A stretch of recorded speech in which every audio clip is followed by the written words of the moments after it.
রাজস্থান রয়্যালসের নেতৃত্ব দেন সঞ্জু স্যামসং। তার নেতৃত্বে সেমিফাইনালে ওঠে রাজস্থান।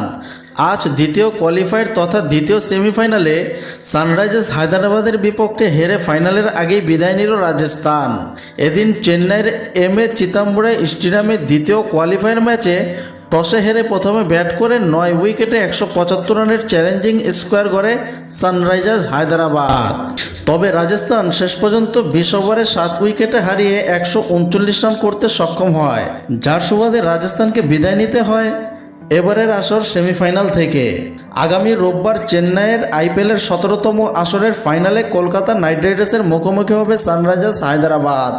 সেদিন আইপিএলের দ্বিতীয় শিরোপার জয়ের লক্ষ্যে খেলবে হায়দ্রাবাদ, আর কলকাতা নাইট রাইডার্সের লক্ষ্য তৃতীয় শিরোপা। এর আগে 2012 ও 14 সালে গৌতম গম্ভীরের নেতৃত্বে আইপিএলের শিরোপা জিতে কলকাতা নাইট রাইডার্স। এবার কেকেআরের মেন্টরের ভূমিকা পালন করছেন Gautam Gambhir. S A Arman, Anas cricket BD.